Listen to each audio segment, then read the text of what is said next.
mon Dieu, Hosanna au des cieux. Allez, oui chérie.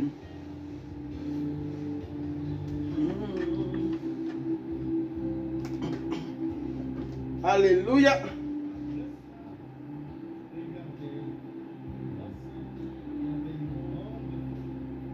Alors, on continue ce dont je faisais hier. Je n'avais pas pu finir parce que le mari devait aller travailler par la grâce de Jésus. Donc là, je continue. Gloire soit rendue à Jésus.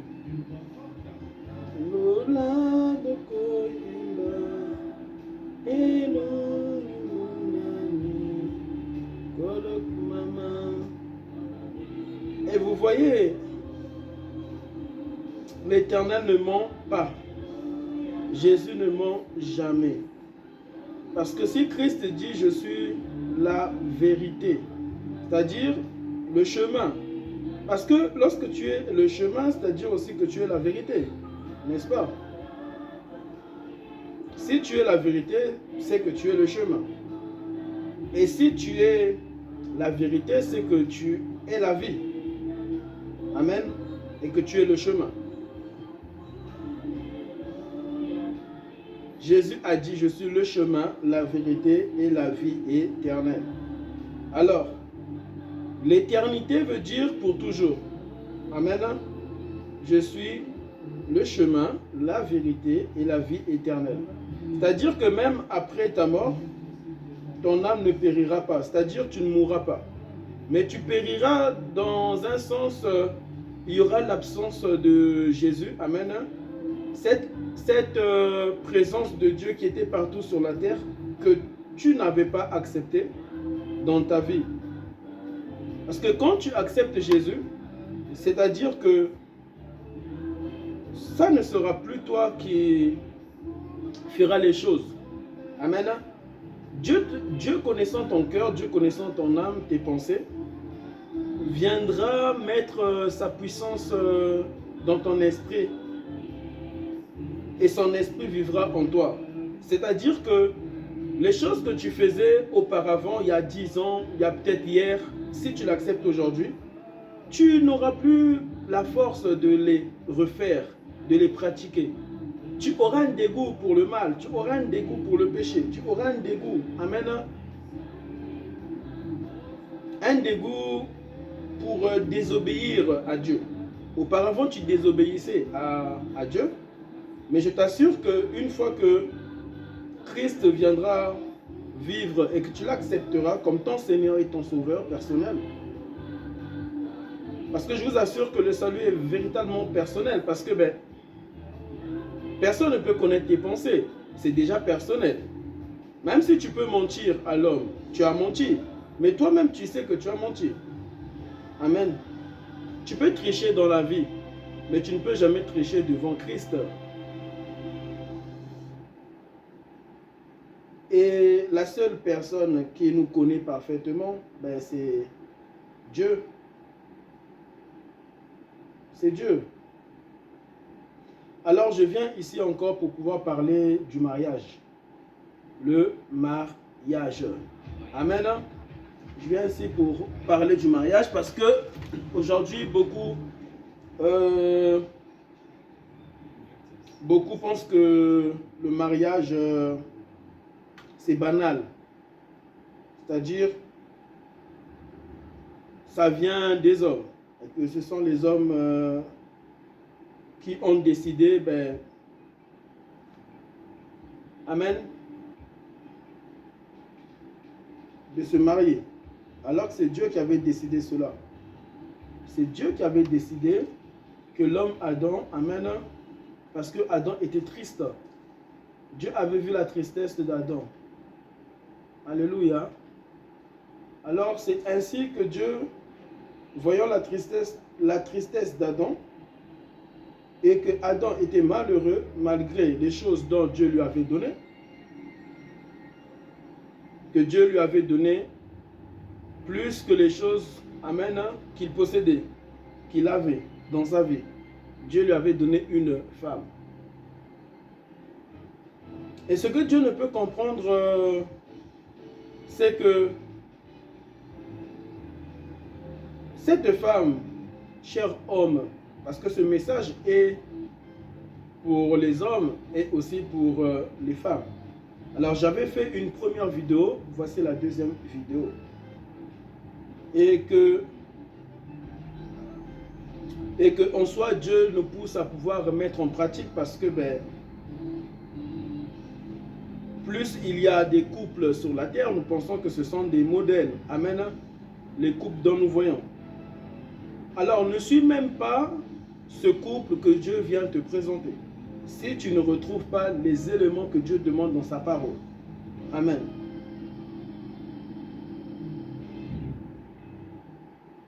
Alors,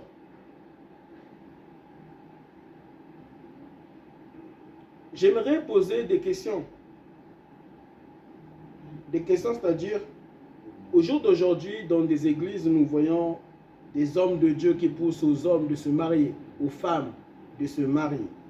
Mais au temps de nos parents, vous savez, c'est vrai qu'au jour d'aujourd'hui, nous nous marions vraiment en retard. Vraiment en retard. Bon, selon les hommes. Hein. Mais auparavant, parce que nos parents se sont mariés très tôt. Très tôt. Et même tu peux demander à ton père, à ta mère. Ils se sont mariés très tôt. Amen. Alors, qu'est-ce qui a fait que nos parents se sont mariés très tôt? Alors, je vais poser la question à ma femme. Chérie,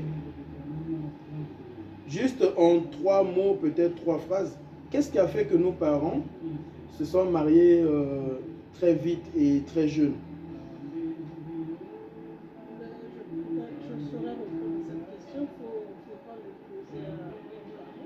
Bon, elle ne saurait répondre à cette question. Il faudra poser ces questions-là à nos parents. Bon. Moi, je vais répondre. 1. Les femmes, hein, c'est-à-dire les parents, les femmes d'avant, les hommes d'avant étaient premièrement vite matures que cette maturité dont l'homme a aujourd'hui. N'est-ce pas, chérie? Les parents d'avant, amen, étaient plus rapidement matures, plus vite matures. 2. Les hommes d'avant pouvaient se mettre plus facilement à la place d'une femme, c'est-à-dire même pour nettoyer la maison, faire la serpillière. Auparavant, les hommes d'avant avaient cette affection, avaient cet amour, amen, d'aider la femme. Ce qui fait qu'auparavant, les hommes et les femmes se mariaient plus vite, et même la femme qui est ta maman, dans leur temps, elles apprenaient vraiment tout ce qui est, c'est-à-dire ce qui va plaire beaucoup à l'homme. C'est-à-dire, les femmes d'avant apprenaient plus facilement à faire à manger auprès de leurs parents, donc de leur maman. Bon, mais au jour d'aujourd'hui, la femme n'apprend plus rien. N'apprend plus rien. C'est faux, chérie. Au jour d'aujourd'hui, la femme n'apprend plus rien. Amen. Et c'est une malédiction. C'est une malédiction parce que c'est ça qui fait que Dieu ne te montre pas ton Adam, Dieu ne te montre pas ta côte, ta chair. Et c'est ça la malédiction. Aujourd'hui, nous nous marions vraiment tard parce que nous apprenons toutes choses que nous devons pratiquer dans le mariage en retard. En retard. Ainsi, si tu n'as pas la maturité Si tu n'as pas l'intelligence spirituelle, si tu n'as pas la patience, la douceur, tous ces éléments que Dieu demande dans sa parole pour un homme et pour une femme, ben, Dieu ne peut te donner le mariage, à moins que tu aies forcé le mariage, à moins qu'un homme t'ait poussé à te marier. Et c'est là où nous voyons nos parents nous pousser à se marier. C'est là où nous voyons les pasteurs nous pousser aux hommes, aux femmes de se marier. Mariez-vous, amen, mariez-vous. Non, pas amen, pas amen, pas amen. Parce que si un homme te pousse à te marier, ce n'est pas toi, par ta volonté et par tes supplications devant Dieu, amen, qui a fait que Dieu a vu en toi la maturité afin de te marier et Dieu te donnant le mariage. Mais c'est par un homme, amen, ou soit ton pasteur qui t'a poussé à te marier. Ainsi, aujourd'hui, tu te trouves dans un mariage, dans ton mariage. Mais même si cela a été poussé par un homme de Dieu, ne divorce pas. Parce que même dans le mariage, amen, on apprend toujours. On apprend toujours. Même ceux qui connaissaient qu'ils étaient matures, amen, et que Dieu avait vu et que Dieu a donné le mariage, apprennent toujours. Tous les jours, l'homme apprend. Ainsi, personne ne peut dire, moi je connais plus que toi, toi tu connais moins que moi. Alléluia. De la même manière que Dieu peut t'enseigner à travers cet homme, de la même manière, tu peux venir m'enseigner des choses dont je ne connais pas et Dieu me révélant des choses à travers toi. Alors, il ne faut pas chercher la femme, ta côte, ta chair, cher homme, et prenez cela très au sérieux. Cher homme, il ne faut pas chercher à te marier. Même si ton pasteur te dit marie-toi, c'est le temps. Amen. Alléluia. Tu dois le désirer. C'est-à-dire tu dois être prêt. Tu dois être prêt. Et tu dois demander la volonté parfaite de Dieu. Dire à Dieu, Seigneur, est-ce que je suis prêt pour me marier?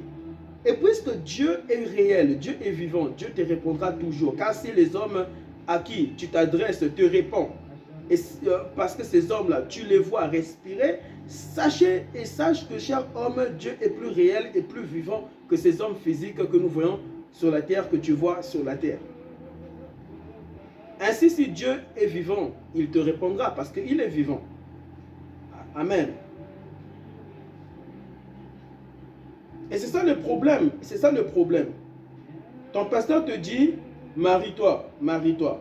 Sans réfléchir. Tu commences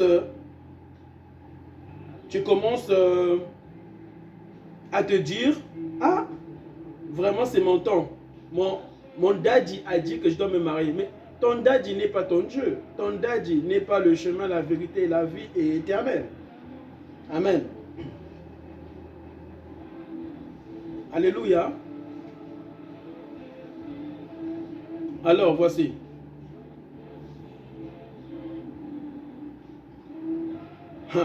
Je vais expliquer le cas de ce frère que vous voyez parce que Dieu m'a fait grâce. Je me suis marié avec une bonne et ça ne peut même pas, je ne peux même pas ajouter les bonnes parce que c'est infiniment une bonne femme que Dieu m'a donnée.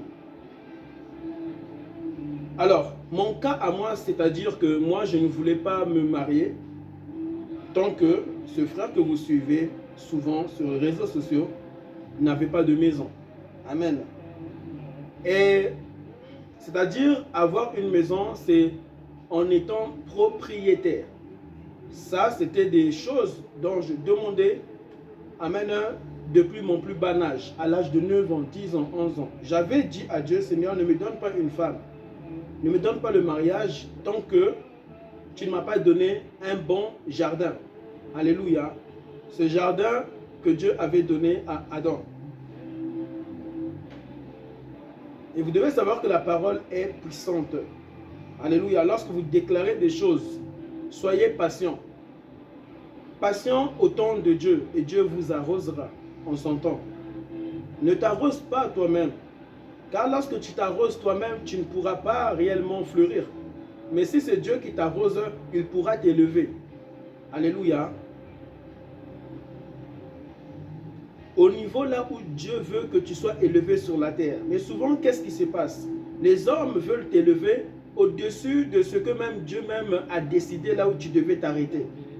Et les hommes t'élevant au-dessus de là où Dieu voulait que tu puisses arriver.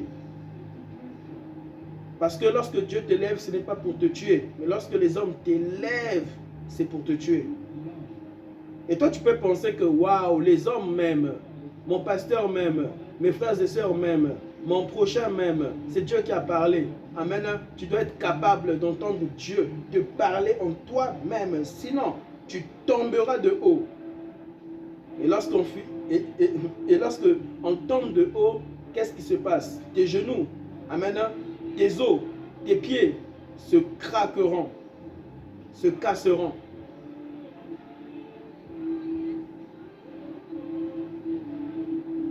Amen.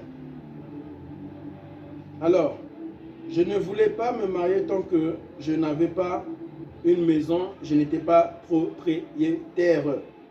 Parce que Adam était le propriétaire, bon, c'est Dieu qui était le propriétaire comme Dieu est le propriétaire de l'homme sur la terre. C'est Dieu qui est le propriétaire de nos biens sur la terre. Parce que la Bible dit, Dieu, amen, non seulement il veille sur ton âme, et aussi il veillait sur l'âme de Job. Il veillait sur toute âme dont Dieu a créé à son image et à sa ressemblance. Mais de la même manière que Dieu veille sur nous, veille sur toi, amen, il veille aussi sur tes biens. Sur tes biens. Dieu veille aussi également sur tes biens. Ce n'est pas normal, on voit là où Dieu veille sur ta vie, mais Dieu ne veille pas sur tes biens. Alléluia. Le vrai Dieu veille sur toutes choses. C'est-à-dire, il veillera même que lorsque un voleur entrera chez toi, que ce voleur ne puisse même pas voler une seule cuillère, une seule cuillère. Il veillera aussi sur tes cuillères, sur tes fourchettes, sur tes couteaux. Pourquoi? Ce sont de l'argent. Ce sont de l'argent dont, amen, de l'argent qui a fait que tu avais travaillé et là où Dieu t'a béni. Dieu t'a béni, Dieu t'a béni avec de l'argent pour acheter des cuillères. Dieu gardera aussi ces cuillères-là, ces fourchettes-là. Alors si Dieu peut garder tes fourchettes et tes cuillères, ne gardera-t-il pas ta maison? Là où tu peux entendre, eh bien, la maison de ta voisine a brûlé. Ta maison ne brûlera pas parce que Dieu est bon et Dieu veille sur toi. Alors, lorsque je dis Dieu est bon et Dieu veille sur toi, tu peux me dire, mais pourquoi la maison de ta voisine a brûlé? Amen.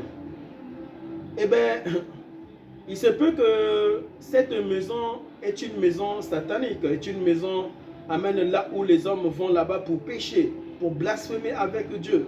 Et ces genres de maisons-là doivent brûler. Alléluia. Doivent brûler. Ces hommes doivent recommencer à zéro avec Jésus. Et lorsque je dis tu recommences à zéro avec Jésus, tu n'as pas recommencé à zéro avec Jésus. Alléluia. Parce que lorsque tu acceptes Dieu, tu n'as pas commencé à zéro. Alléluia.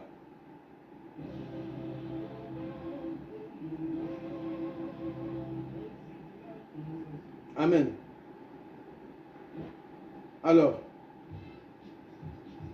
je ne voulais pas me marier tant que je n'étais pas propriétaire, tant que Dieu ne m'avait pas donné un bon travail selon ses pensées, selon sa volonté à lui seul.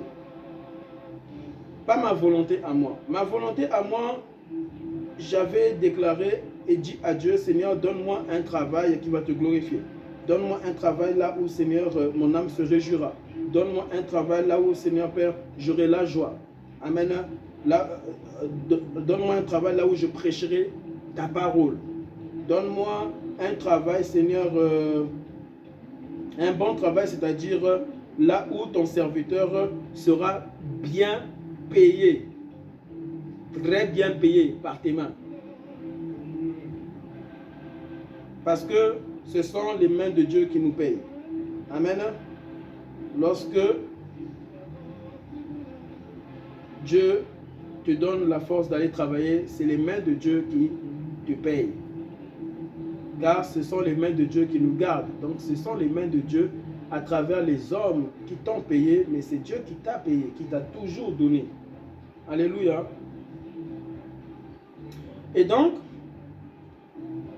même lorsque je partais à l'église, amen. Excusez-moi.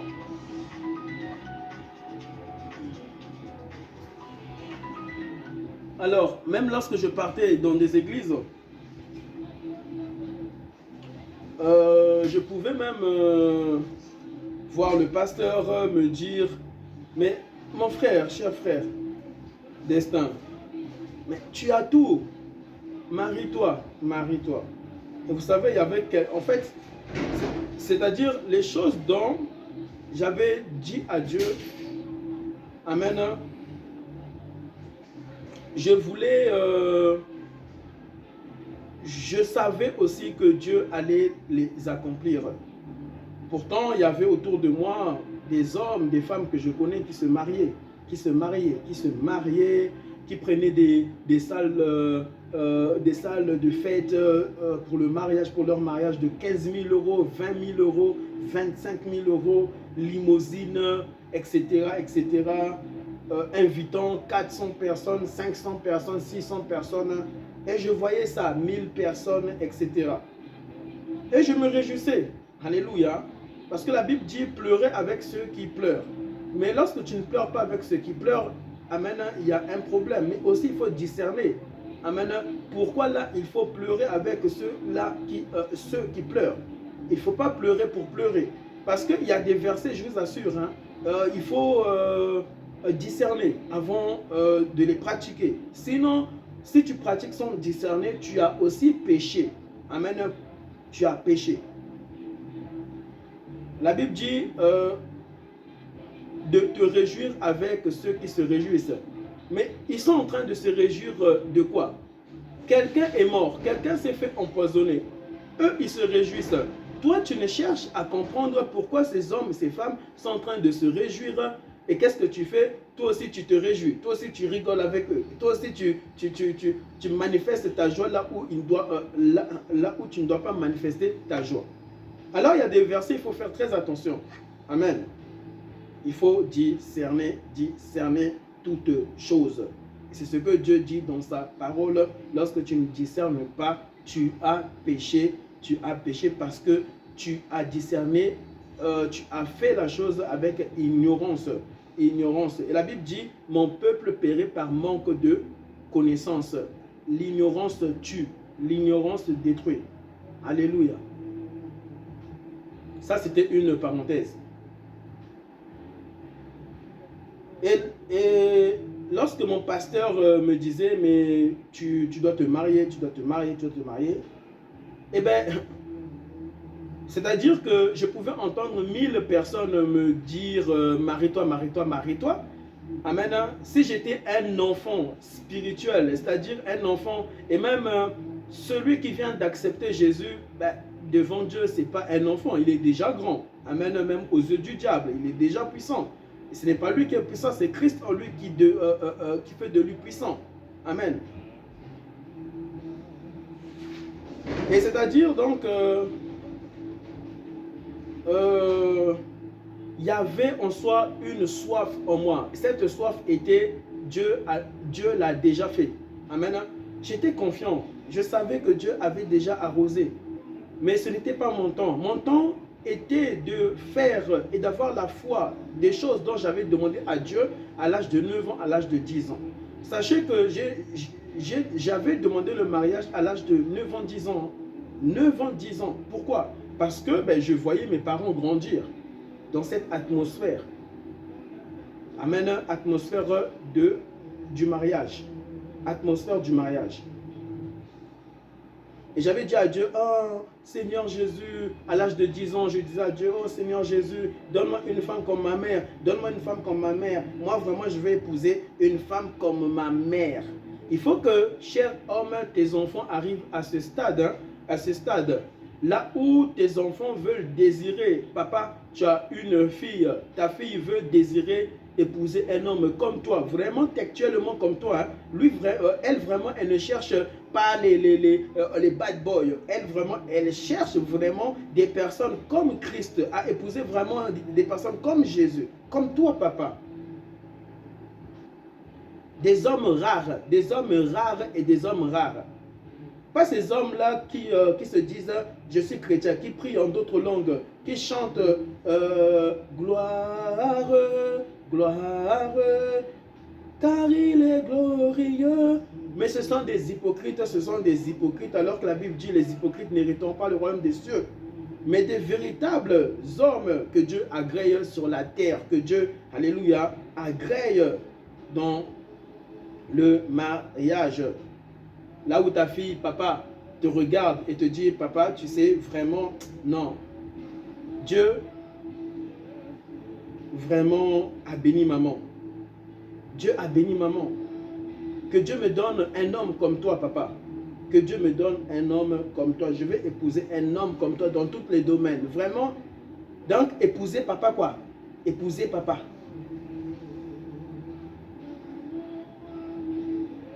Et moi, je disais, maman, moi, je veux épouser une femme comme toi, textuellement comme toi. Tu as tellement un grand cœur, un grand cœur, un grand cœur. Vraiment, tu as tellement la foi en Jésus. Et ma mère, c'est-à-dire que lorsqu'elle a la foi, amen, en Christ, 2 ans peut passer, 3 ans peut passer, elle ne va jamais perdre la foi. Elle ne va jamais perdre la foi jusqu'à sa dernière souffle. Alléluia. Des choses dont elle cherchait dans sa vie, elle ne perdait pas la foi. Et cela m'avait marqué. Cela m'avait marqué, étant une femme adoratrice sur la terre. Et cette soif en moi, dans mon âme, c'est-à-dire cette crainte de Dieu que j'avais, des choses dont je demandais à Dieu, amen, le Saint-Esprit me rassurait toujours. C'est-à-dire, en son temps, Dieu allait me bénir. Mais ce n'était pas mon temps parce que je n'avais pas encore toutes les choses que j'avais demandé à Dieu. Amen, je n'étais pas encore propriétaire. Là encore, je vivais encore chez papa, chez maman. Donc, je ne voulais pas me marier tant que je vivais chez papa. Et de deux, je ne voulais même pas prendre un appartement. Amen. Je voulais directement être propriétaire. Pour moi, c'était une perte de temps. Amen. C'était en soi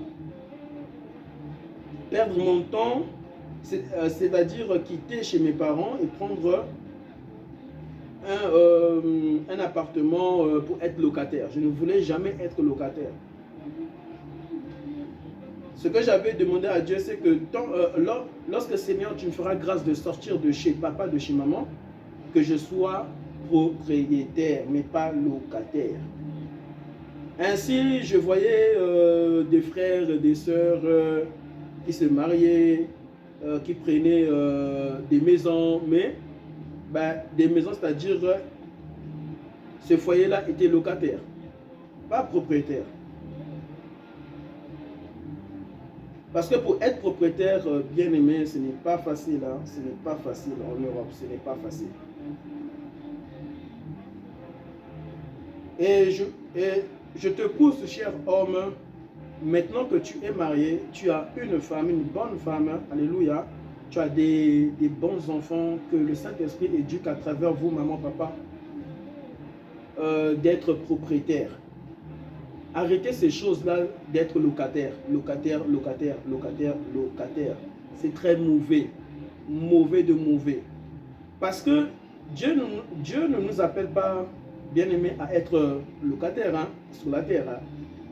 Il nous appelle à être propriétaire. Même si, bien aimé, nous sommes que des passagers, mais tu dois être propriétaire. Alléluia. Parce que il y a 2000 ans, jusqu'en ce jour, bien aimé, les hommes chantant que Christ revient bientôt. Mais il faut savoir quelque chose. Jésus revient bientôt, bien aimé. Personne ne peut connaître ce jour. Amen. Quand Christ reviendra. Alors ça te donne le temps d'être propriétaire sur la terre. Hein? D'être propriétaire. Et pire encore, toi tu as le Saint-Esprit. Mais ce sont des païens bien aimés. Amen. Des païens, vraiment païens qui ne croient pas en Dieu, eux qui sont propriétaires. Maintenant des chrétiens, alors que c'est Dieu qui a tout créé, des chrétiens ne cherchant pas à être propriétaires. Ce n'est pas normal. La volonté de Jésus-Christ, amen, à la croix, était qu'un chrétien, alléluia, parce que Christ dira à la croix, tout est accompli. C'était aussi pour que nous puissions être des propriétaires sur la terre. Parce qu'un homme qui est propriétaire, je vous assure, tu facilites la tâche à tes enfants. Ça va, chérie? Tu facilites la tâche à tes enfants. La tâche à tes enfants.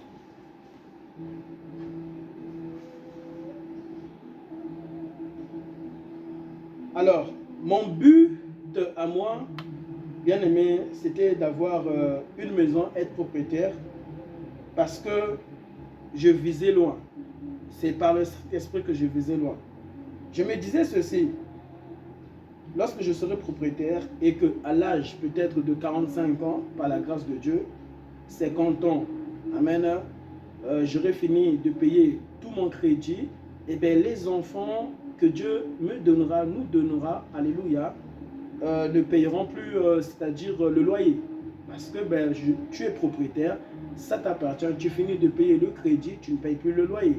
Ainsi, tes enfants ne souffriront pas comme tu as souffert. Il faut que, papa, tu arrives à ce stade. À ce stade-là, amen, en te battant pour ton foyer et pour tes enfants, afin que tes enfants puissent voir les choses dont papa a fait sur la terre. Amen. Et que ces choses-là, tu puisses montrer cela à tes enfants, que tu n'as pas fait ces choses seulement parce que tu es papa, mais parce que Christ est réel, Christ est mort et ressuscité. Amen. Et c'est ça qui a fait que tu as accompli toutes les choses que tu avais demandées à Dieu sur la terre. C'est très très très important parce qu'il faut que tes enfants arrivent aussi à faire plus que toi.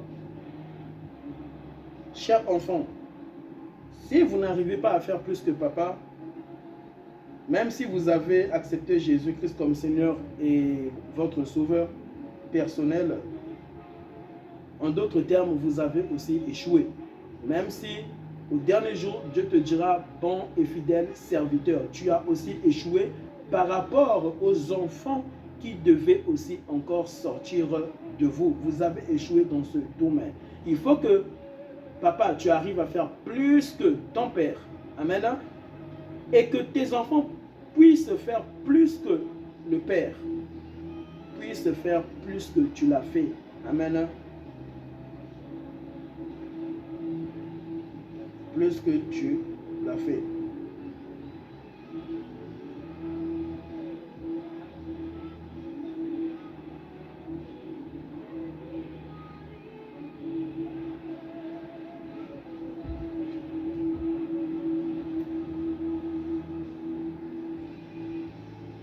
Et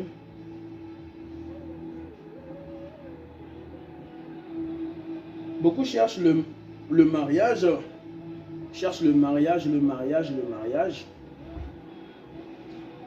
sans consulter le Dieu qui donne et qui a créé le mariage. Mais qui font le contraire, qui vont consulter des hommes qui n'ont pas créé le mariage parce que ce n'était pas l'homme Adam qui avait créé le mariage. Ce n'était pas la femme qui avait créé le mariage. Même si la femme peut dire, moi je veux que dans mon mariage ça puisse être comme ça, comme ça, comme ça, comme ça. Il faut consulter Jésus. Il faut consulter Jésus. Seul, seul et seul. Amen.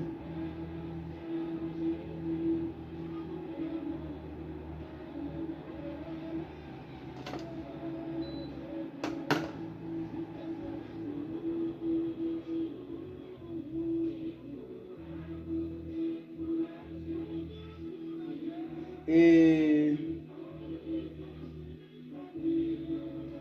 tu es propriétaire, non seulement tu es propriétaire, mais mettez chez vous des panneaux solaires. Amen.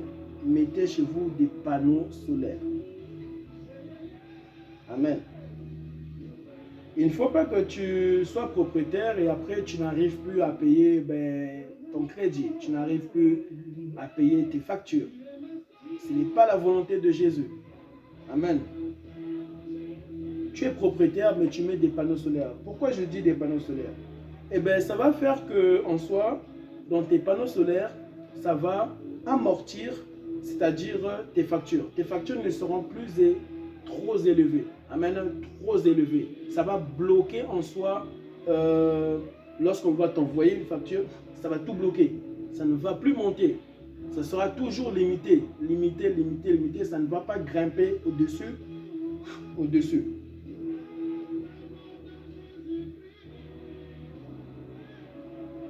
N'achetez pas seulement, ne soyez pas seulement propriétaire.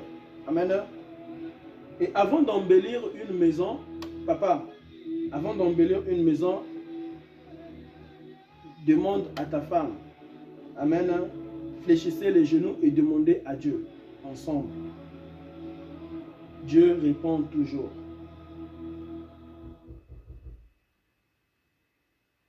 Alléluia. Et c'est alors que lorsque j'avais, Dieu m'avait béni avec une maison, Dieu m'avait béni, a fait de moi propriétaire, Dieu m'a béni avec un bon travail, Dieu m'a béni avec un bon salaire. Dieu a vu que c'était ce que mon fils avait demandé à 9 ans, à 10 ans. Et je voulais être propriétaire à l'âge de 26 ans. Amen. Précisément 26 ans. Et toutes ces choses, Dieu les a accomplies. Dieu les a fait à l'âge de 26 ans. Je suis devenu propriétaire. Et j'avais dit à Dieu aussi que je voulais me marier à l'âge de 29 ans, 30 ans maximum. 29 ans, 30 ans. Alors, ayez, c'est-à-dire des requêtes devant Dieu, mais avec précision. Lorsque tu as des requêtes devant Jésus, tu dois avoir des précisions. Là où tu dis qu'à l'âge de 30 ans, je vais être propriétaire. À l'âge de 23 ans, je vais être propriétaire. Et si tu as la foi, et si tu persévères, si tu te bats, et tu mènes une vie de sanctification, qui n'est que la vie de Christ, amen, dans ton esprit, là où tu obéis au Saint-Esprit, tu les vivras et tu les vivras.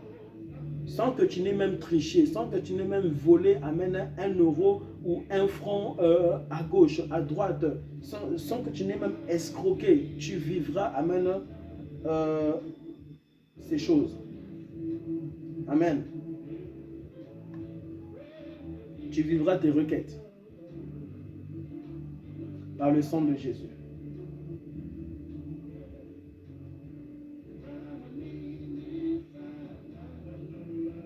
Comme j'avais dit aussi à Dieu,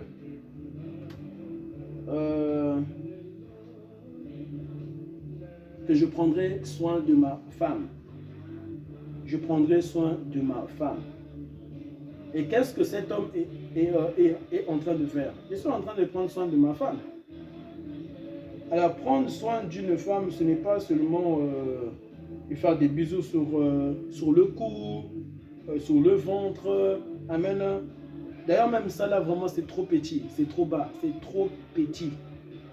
Oui, c'est trop petit, parce que faire un bisou, ça prend combien de secondes? Ça ne prend pas du temps. C'est fini.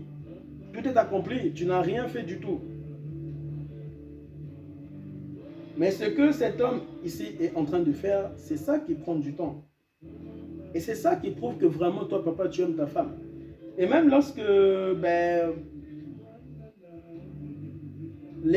tes frères, tes sœurs, c'est-à-dire même tes amis, tes camarades, viendront même vous rendre visite chez vous, et qu'ils verront que tu es en train de défaire les tresses de ta femme, et ça leur donneront vraiment une grande gifle.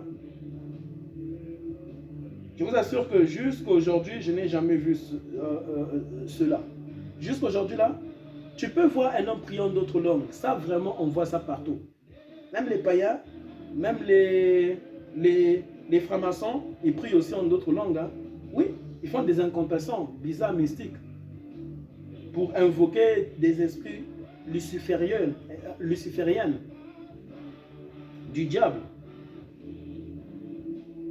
Tu peux voir un homme prier, chanter, danser pour Dieu. Mais prendre soin de sa femme, de cette manière, prendre soin de sa propre femme. Alléluia. Ça vraiment, c'est rare. C'est rare. C'est rare. Et lorsque c'est rare, c'est là où Dieu en soit. Lorsque tu lui demanderas des choses, c'est de tels hommes là où ces hommes fléchissent leurs genoux par terre en pleurant que Dieu va exaucer. Oui, ce sont de tels hommes, amen, lorsqu'ils traverseront des moments de désert, là où cet homme fléchira les genoux par terre, alléluia, que Dieu va exaucer, que Dieu va écouter. Ah, parce que, cher homme, toi tu penses que prendre soin d'une femme, c'est seulement lui mettre sur le dos, monter les escaliers avec. Tu penses que prendre soin d'une femme, c'est seulement la regarder dans les yeux, lui dire chérie, je t'aime, tu sais, chérie, je t'aime. Mais est-ce que Dieu sait que tu l'aimes? Est-ce que Dieu sait que tu l'aimes? Ce n'est pas que tu dis à ta femme, chérie, tu sais que je t'aime, que Dieu, amen, est d'accord avec les choses dont tu lui as dit, que tu l'aimes.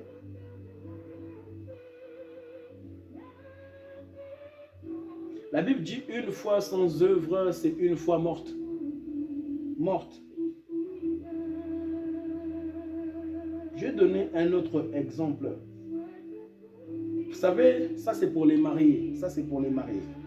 Chère Marie, lorsque tu pars prendre la douche avec ta femme, est-ce que tu arrives à ce stade même à laver ta femme? Tu prends, amen, un frottoir, donc des gants remplis de savon, et tu laves ta femme, Est-ce que vous arrivez à ce stade? Mais d'autres vont rentrer dans la douche, ils sont mariés, ce n'est pas un péché. Tu rentres pour faire tes choses. Mais si tu n'as pas lavé ta femme avec un gant, avec du savon, tu ne l'as pas fait et tu fais tes choses devant Dieu, tu as péché. Devant Dieu, c'est un péché. Parce que lorsqu'il s'agit de tes enfants, tu peux laver tes enfants. Même lorsque même tes enfants, maintenant, ils ont même commencé par la grâce de Dieu d'avoir 2 ans, 3 ans. Ils ont cette facilité-là de se laver seuls, n'est-ce pas? Mais qu'est-ce que le papa va faire? Je vais les laver. Ton enfant a cette capacité de se laver seul. Mais tu les laves quand même. Amen. Ils ont 2 bras. Et tu peux même encore même les apprendre à se frotter eux-mêmes. Mais lorsqu'il s'agit de ta femme qui est plus que ces enfants que ta femme a portés en elle, tu n'as jamais lavé ta femme. Jamais de jamais. C'est une malédiction. Ainsi, lorsque tu prieras, amen, tes prières feront 2 ans, tes prières feront 3 ans.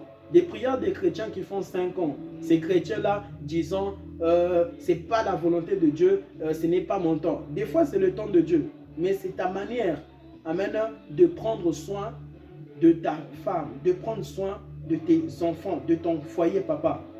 Oui, quand Dieu voit que tu t'occupes réellement de ta femme, Dieu arrosera, Dieu sera présent, Dieu écoutera, Dieu exaucera, Dieu agira, Dieu accomplira, Dieu te gardera, Dieu vous gardera tes enfants. Mais oui, de toute ruse du diable, de toute ruse satanique, diabolique. Si seulement vous savez combien de sorciers là qui font des choses mystiques, spirituellement, pour étouffer tes enfants, pour étouffer ta femme, pour dire des choses à ta femme. Quelles sont les choses que le diable dit à ta femme? Quelles sont les choses, maman, que le diable, que Lucifer dit à ton mari, à tes enfants? Pourquoi? Vous n'êtes plus soudés, vous n'êtes plus un, alors que Dieu nous appelle à être unis, à être un. os de mes os, un. Une seule chair, pas deux peines, mais un seul peine. Alléluia. Mais qu'est-ce qui se passe lorsqu'il s'agit de prendre même des cotons-tiges pour enlever la saleté même à ta femme? Papa, tu n'as jamais fait ça. Tu n'as jamais fait ça. Mais elle peut se mettre des boucles d'oreilles et tu peux même élever ta femme. Non, tu ne dois pas élever ta femme parce que tu ne prends pas soin d'elle. On élève sa femme lorsqu'on s'occupe bien d'elle. Et s'occuper d'une femme, ce n'est pas seulement faire la vaisselle avec. Alléluia. Non. Des fois, tu dois la masser. Pourquoi? Elle travaille trop. Tu dois la masser. Tu dois la laisser se reposer. Je ne comprends pas et je ne comprendrai jamais, Dieu ne comprendra jamais ces genres d'hommes, alléluia, qui ne font que dire à leur femme, moi je travaille, comme si eux, ils ne travaillaient jamais, alors que c'était l'homme Adam qui travaillait plus que Ève, et un homme ne peut jamais se plaindre.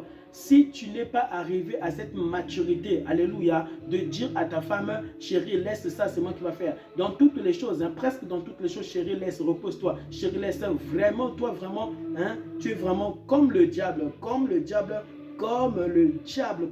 Est-ce que ta femme, elle a la paix dans ton mariage? Est-ce que ta femme, elle a la paix dans ce mariage que vous êtes en train de vivre? Invoquons Dieu, alors que Dieu demande quelque chose dont tu dois pratiquer, papa, avant que Dieu puisse t'exaucer. Au lieu de l'invoquer, alors que Dieu est déjà présent. Parce qu'il est l'alpha et l'oméga. Lorsque même nous disons, oh Dieu viens, il est déjà là, Ne dis pas, oh Dieu viens, ne dis pas, oh Jésus viens, il est déjà là.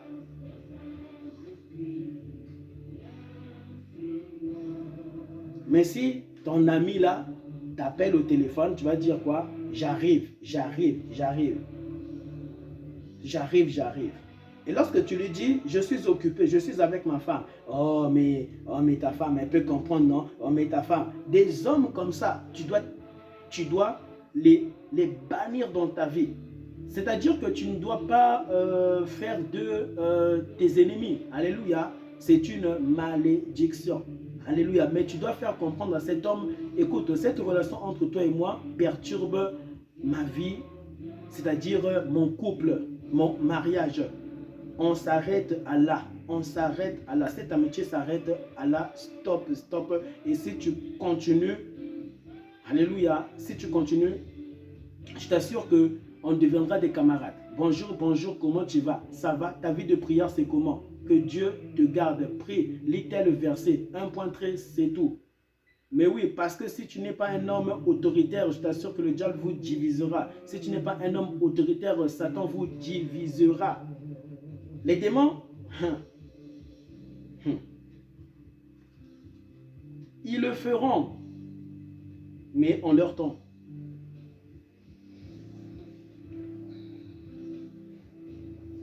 Parce que toi, papa, tu penses parce que ta femme sourit presque tous les jours à la maison, dans ta maison, que ta femme, elle est heureuse. Il se peut que c'est le Saint-Esprit qui l'a fait sourire. Ce n'est même pas toi qui l'a fait sourire. Mais oui, tu peux voir un homme, une femme, en cours de route. Et tu vois la femme là vraiment souriante. Mais souvent nous pensons que vraiment elle est heureuse, c'est le mari qui lui donne la paix et tout, etc. La plupart c'est faux, ce n'est même pas le mari, c'est Dieu qui donne la joie dans un homme. C'est Jésus qui donne la joie dans un homme. Sinon, véritablement aimer sa femme, c'est trop rare. Au temps de nos parents, il y avait cet amour. Oui, il y avait cet amour. Il y avait l'amour. Tu vois, une femme manger et finir de manger, alléluia, dans une assiette, qu'est-ce que le père fera? C'est-à-dire son mari fera. Aujourd'hui, ça ne se fait plus voir. Ta femme finit de manger, papa, toi tu fais quoi? Tu viens débarrasser ce que maman a mangé. Mais souvent, qu'est-ce que nous voyons? Nous voyons le contraire. Papa finit de manger, c'est maman qui vient débarrasser. Mais papa, si elle peut le faire, toi aussi, tu dois avoir le cœur aussi de le faire. Sinon, ce n'est pas un mariage. Si ta domestique, c'est ta domestique. Mais oui, Parce que ce n'est qu'une domestique bien-aimée qui viendra toujours débarrasser, et toi tu ne débarrasses jamais, alléluia, les choses dont ta femme a mises sur la table après avoir fini même de prendre même un tasse de café, un tasse de thé. Mais si c'est toujours elle qui le fait, mais non, c'est une domestique. Mais oui, c'est une boniche que tu payes. Oui, quand Dieu voit, c'est ta boniche, ce n'est pas ta femme. Même si tu t'es marié devant Dieu, Dieu te jugera. Elle n'a pas été ta femme. Nous pensons que c'est la bague, hein? La bague que nous portons, hein, qui fait que, eh bien, tu dois bien juger. Non, la bague peut te tromper dans beaucoup de choses. Peut te tromper dans beaucoup de choses.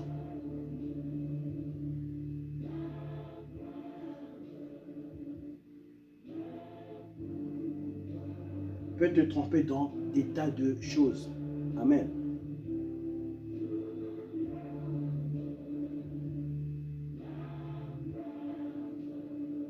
Oui. Papa, tu peux aussi prendre, c'est-à-dire un balai, tu balais le salon, tu balais les toilettes, tu balais la cour, là où tes enfants jouent. Mais c'est toujours maman. Mais même en Afrique, hein, c'est toujours maman qui doit prendre le balai. C'était Adam qui cultivait, Adam cultivait. Même quand la femme même était là, c'était Adam toujours qui cultivait. La Bible dit que la femme est une aide. Amen, une aide. Donc, lorsque Adam cultivait, la femme l'aidait. Mais c'était Adam qui suyait plus que Ève suyait. Mais oui. La femme est une couronne. La femme est une couronne. Couronne. Et comme je l'avais dit dans la première vidéo, hein, amen, ce que Dieu m'avait révélé. Nous venons tous de la femme. La femme vient d'elle-même, de la femme. Amen. Et ça, vraiment, tu l'as vu. Tu l'as vu lorsque ta femme était tombée enceinte. Aujourd'hui, tu as une fille, tu as un garçon. Mais les deux sont venus, pas de papa, sont venus de ta femme, d'une femme. Nous tous, nous sortons d'une femme. Même Jésus-Christ était sorti d'une femme. Jésus n'était pas sorti d'un homme. Jésus était sorti d'une femme, La femme est une couronne. Et encore, bien aimé, pour que Dieu puisse créer la femme à travers Adam, à travers l'homme, ça on n'a pas vu. Ça on n'a pas vu. On a lu, mais on croit. Pourquoi? Bien aimé, Dieu est la vérité totale. Et puisque Dieu peut créer l'homme, Dieu peut créer une âme, un esprit. Il peut créer aussi une femme en prenant une partie d'un homme, de sa côte, Adam. Mais Dieu, pour créer Ève, Adam devait s'endormir. C'est-à-dire que Dieu devait faire dormir Adam. Dieu l'avait fait dormir complètement, il dormait. Adam n'était pas dans un coma. Amen. C'était un sommeil que Dieu lui avait donné. C'était comme une mort, mais ce n'était pas la mort. Alléluia. C'était Dieu qui avait fait dormir l'homme Adam afin de tirer une côte appelée, amen, la femme. C'est là où, bien aimé, on dit que celle, c'est une femme. Amen. C'est l'homme. Mais Dieu, dans sa puissance, devait faire dormir l'homme. Mais dans la même puissance de Dieu, Dieu pouvait faire que Adam puisse être éveillé pour prendre une côte, amen, d'Adam, pour lui donner une femme. Il pouvait être éveillé parce que Dieu est puissant et personne ne peut limiter Dieu. Dieu est au-dessus, alléluia, de la puissance que même nous disons, même il est puissant, il est tout au-dessus de cela. Amen. Mais là, Adam dormait par la puissance de Dieu, amen, pour créer la femme. Mais il ne faut pas aussi encore dire que, c'est-à-dire que oui, la femme elle vient de moi. Non, la femme premièrement vient de Dieu. Amen. La femme premièrement vient de Dieu. C'est pour cela lorsque tu ne traites pas bien la femme dans ton foyer, papa, tu cherches des problèmes avec Dieu. Et je t'assure que le jour de ta mort, là où les hommes te disaient, oui mais tu vois, tu dois faire ça à ta femme, tu dois faire ça à ta femme. Nous voyons des hommes sur la terre, hein, là où tu viens écouter un homme de Dieu, même si ce n'est pas un homme de Dieu, un homme comme ça au hasard, vraiment, même si ce sont tes frères et sœurs, tu dois traiter ta femme comme ça, tu vois, hein, mais ta femme elle n'a pas préparé. Mais non, une femme doit préparer, mais c'est quoi ça, une femme qui ne prépare pas, hein? C'est lui qui a créé ta femme, c'est lui qui a créé toute femme sur la terre, c'est lui qui a donné le souffle de vie à ta femme. Oui, et c'est un blasphème, c'est un blasphème. Oui, la femme, vraiment, sa place, c'est dans la cuisine. La femme, sa place, c'est dans la cuisine. C'est dans la cuisine. Avant, c'est dans la cuisine. Où est-ce que Ève était? Parce que, bien aimé, les deux mangeaient. Les deux mangeaient. Et qu'est-ce que les hommes, après ce soleil qui nous réchauffe, amène la fin des hommes sur la terre, alléluia, feront dans la nouvelle Jérusalem céleste. La Bible dit que nous mangerons. Adam et Ève mangeaient parce que Adam cultivait, donc il mangeait. Amen. Et maintenant la femme était où? Elle était dans la cuisine. Alléluia, elle était dans la cuisine. Oh oui, il y a un verset là qui dit que Marthe, Marthe, tu t'inquiètes de beaucoup de choses. Marthe était dans la cuisine. Bien aimé, Jésus est le modèle parfait. Si Jésus est le modèle parfait, Jésus aussi préparait, Jésus aussi nettoyait la maison, Jésus aussi aidait aussi Marie, parce que c'est lui le modèle à suivre. Ce n'est pas un homme comme Adam qu'il faut suivre. Ce n'est pas parce qu'il fut été créé le premier. Ce n'est pas un homme comme Adam il faut suivre. Si tu suis l'homme Adam, tu échoueras. Si tu suis la femme Ève, tu tomberas, tu pécheras. Si tu suis Job, bien aimé, il n'était pas parfait. Amen. Si tu suis Josué, tu tomberas. Si tu suis Marie de Magdala, tu tomberas. Si tu suis, bien aimé, tous ces hommes que Dieu nous présente dans la Bible, bien aimé, tu tomberas et tu seras condamné au dernier jour, parce que le modèle parfait qui est mort et qui est ressuscité, c'est Dieu, c'est Dieu, c'est Dieu. C'est Dieu qui crée l'homme et il n'y a que Dieu qui peut sauver l'homme à son image et à sa ressemblance. Personne d'autre, bien aimé, n'a cette capacité, alléluia, de créer si ce n'est que Dieu qui peut créer et sauver. Ève était où? Ève était où? Ève était où? Elle était dans la cuisine, elle n'était pas dans la cuisine. Et encore, tu es dans la cuisine, tu es toujours dans la cuisine, chère femme, chère femme, chère femme. Mais Jésus, alléluia, avait dit à Marthe, Marthe, tu t'inquiètes de beaucoup de choses. Marie, elle a choisi la bonne part qui ne lui sera jamais enlevée. Qui ne lui sera jamais enlevée. C'est-à-dire, préparer pour son mari dans la cuisine, tu ne fais rien d'extraordinaire. C'est ce que Jésus-Christ disait. Tu ne fais rien d'extraordinaire, parce que même ça aussi, je peux le faire. De la même manière qu'une femme s'est préparée dans la cuisine, ben, un homme aussi s'est préparé, parce que d'ailleurs, c'était l'homme qui cultivait. Donc, un homme bien aimé, c'est lui qui doit prendre à la femme. Tu vois, la sauce là, tu dois rajouter ça. Tu vois, et encore, on dit quoi? On dit ceci dans ce monde, que les meilleurs cuisiniers du monde, ce sont les hommes, ce ne sont même pas les femmes. Alors, comment on peut entendre des prédications, des pasteurs disant que la place de la femme, c'est dans la cuisine? C'est faux et c'est faux. Alléluia.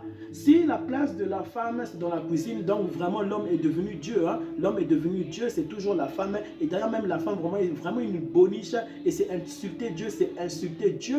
Et la femme n'est pas moins que l'homme. Alléluia. C'est que Dieu a choisi bon de nommer l'homme chef de la femme, chef du foyer. Amen. Dieu a choisi bon. Dieu a choisi bon. Mais ce n'est pas que... Alléluia. Excusez-moi, s'il vous plaît. Allô? Allô? Bonjour.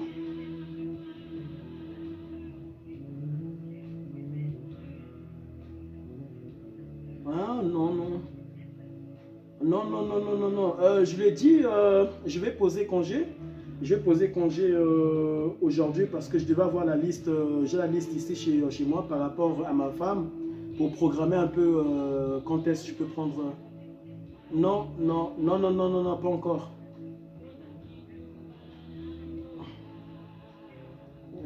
Mais je vais demander congé tout à l'heure quand je serai au travail par la grâce de Dieu. Non, non, non, non, pas pour aujourd'hui. Je vais demander. Au fait, j'ai la liste ici. Et du coup, quand je vais être devant l'ordinateur, je pourrais demander. Non, non, non, non, j'ai pas besoin de congé, non. Voilà. Merci, merci. Yeah. Sorry, sorry, sorry, sorry. C'était mon travail. C'était mon travail. Alléluia. Alors, voici. Alors, lorsque nous entendons des prédications comme la place de la femme, c'est dans la cuisine, eh ben, il faut bien méditer. Hein? Il faut bien méditer. Amen. Sachez qu'il ne faut pas publier des vidéos pour publier. C'est un péché. Amen. Oui, au jour d'aujourd'hui, les hommes font tout ce qu'ils veulent, quoi. Donc vraiment, ils se créent eux-mêmes leur propre chemin, leur propre vérité. Amen. Et leur propre résurrection, comme si vraiment toi, cher homme, chère femme, lorsque tu rentreras dans la tombe, comme tous ces hommes qui sont déjà morts, que Dieu a ravés sur la terre, comme si vraiment tu ressusciteras par toi-même. Tu n'es pas né par toi-même. Tu n'es pas venu sur cette terre par toi-même. Mais lorsque tu meurs, tu penses que tu ressusciteras par toi-même. Tu ne reviendras pas par toi-même. Et lorsque je dis tu ne reviendras pas par toi-même, ce n'est pas que tu reviendras sur cette terre. C'est que ce n'est pas par toi que tu ressusciteras. Tu ne reviendras pas par toi-même. Amen. C'est celui qui te forme à son image et à sa ressemblance qui ne peut que te ressusciter. Car s'il te crée à son image, il te donne une âme, il te donne un esprit, il te donne un corps que tu ne peux contrôler. Amen. Et que lui seul peut contrôler, et bien tu ne peux revenir par toi-même. Alors faites attention lorsque vous publiez des choses, vous parlez de tout et du n'importe quoi, de tout et de tout et de tout. Pour après quoi? Pour après se repentir. Mais c'est très dangereux, parce qu'une vidéo que tu publies, elle est partagée dans le monde entier. Toi, tu te répands. Et maintenant, ceux qui écouteront amènent des choses que tu avais dites et que ces choses-là ne rendaient pas gloire et honneur à Christ, ne rendaient pas gloire et honneur à Dieu. Qu'est-ce qui se fera? Tu feras que égarer, bien aimé, ces hommes qui t'écouteront. Alors que ce n'était pas Dieu qui parlait à travers ta bouche, à travers ton cœur, à travers ton âme, à travers ton esprit. La place de la femme, c'est dans la cuisine.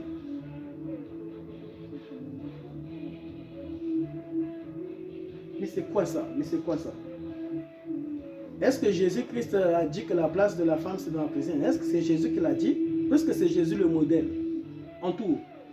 Parce que c'est lui qui dira tout est accompli. Ce n'est pas un homme bien-aimé, rempli de péché, de péché, de péché.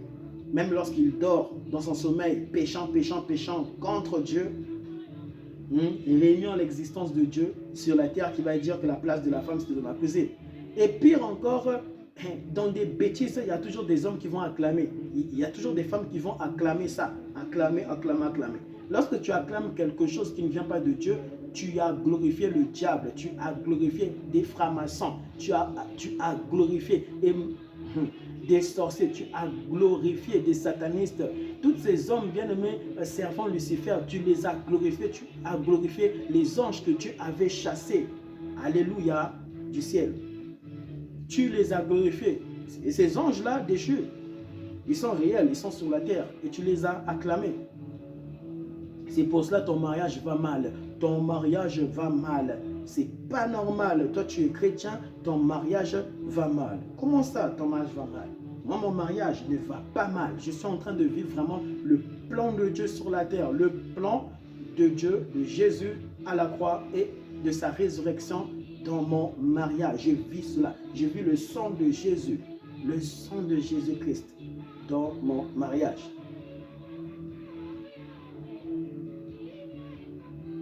Aucun sorcier ne pourra ravir le souffle de vie. Amen, mon souffle de vie. Aucun sorcier ne pourra ravir le souffle de vie de ma femme. Aucun. Dieu seul qui crée, lui seul peut reprendre. L'Éternel a donné, l'Éternel a repris. Et que son nom soit glorifié. Aucun sorcier ne pourra toucher mes enfants et puis ils attrapent la folie. Mais c'est quoi ça? Oui, ils peuvent attraper la folie, papa, lorsque tu acclames toutes choses sans discerner et tu chantes après dans la chorale, tu joues au tam-tam, tu joues à la batterie et tu es marié. On t'appelle papa, tes enfants t'appellent papa. Et quand Dieu voit, vraiment, c'est quel genre de papa ici? C'est quel genre de papa? C'est quel genre de papa? C'est pour ça que Dieu est venu ici. Alléluia, Dieu est venu ici te parler, vous parler. Arrêtez de vous glorifier, de vous glorifier, de vous glorifier, tout connaître, tout connaître, tout connaître, publiant, publiant, publiant, publiant, pour détruire la vie des hommes sur la terre. Il n'y a que le diable qui peut détruire, pas un homme. Mais quand un homme n'est pas rempli du Saint-Esprit, il détruira. Tu feras pleurer quelqu'un. Oui, tu feras pleurer une femme, tu feras pleurer un enfant.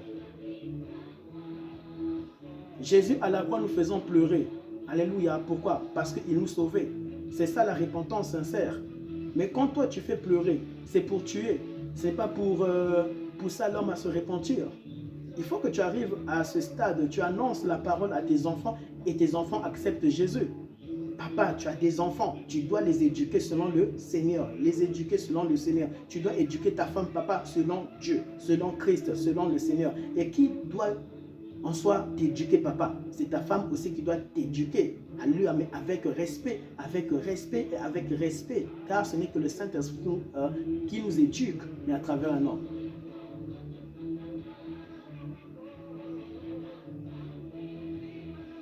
Même enlever ça ta femme. Enlever ça ta femme, tu trouves ça compliqué. Compliqué. Mais pour faire des bisous, mais pour la faire des bisous, ce n'est pas compliqué. Non, c'est ça qui est compliqué, faire des bisous. Comment toi tu peux faire des bisous, mais tu ne prends pas soin de ta femme? Non. L'Esprit de Dieu va t'interpeller. Il va te dire, mais qu'est-ce que tu fais? Là, vraiment, tu es perdu. Tu es perdu. Papa, perdu. Les enfants, perdus. Ils n'ont plus de repères. Qui suivre? Papa, maman, qui? Ils n'ont plus de repères. Tu ne leur présentes pas Christ. Pourquoi? Toi-même, tu n'es pas sur le chemin. Comment tu peux présenter à tes enfants Christ alors que toi-même, tu ne pratiques pas ce que Christ dit dans sa parole? Et je t'assure que la Bible transforme l'âme.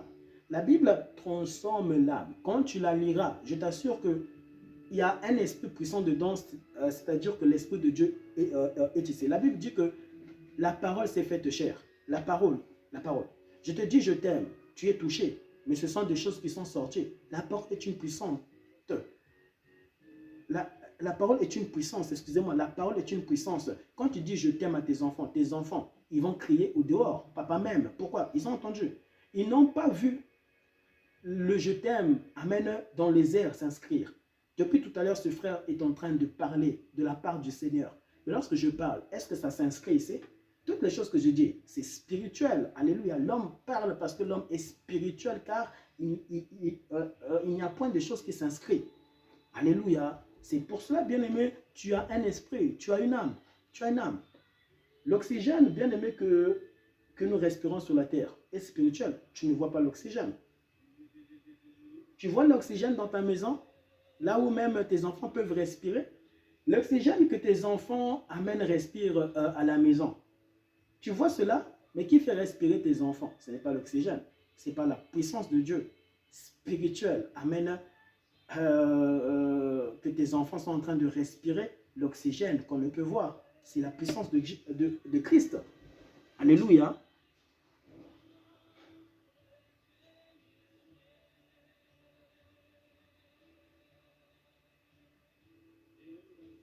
Et encore, papa, cher papa, prends du temps pour causer avec tes enfants.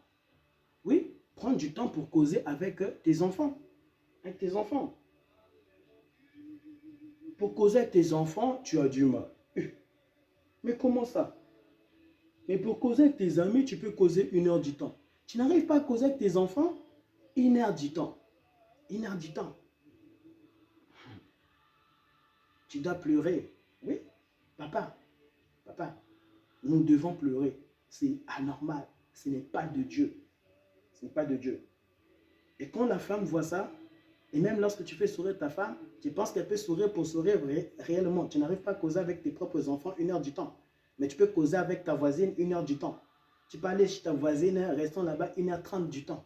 Mais pour causer avec tes enfants face à face, leur dire des choses, les impacter spirituellement, touchant leur esprit, touchant leur âme, par la puissance du Saint-Esprit, le Christ que tu as accepté. Faisons de tes enfants, alléluia, des vrais adorateurs, enfants qu'ils sont. J'ai rencontré Christ, Jésus dans ma vie à l'âge de 8 ans. À l'âge de 8 ans, à l'âge de 9 ans, je me suis fait percuter par une voiture. Alléluia. Et qui m'a gardé, alléluia, de ces combats spirituels? C'est Christ par son sang à la croix qui coulait, qui m'a gardé, alléluia, en vie. Et mon grand-père m'avait impacté. Pourquoi? Il me présentait Jésus dans toute sa totalité.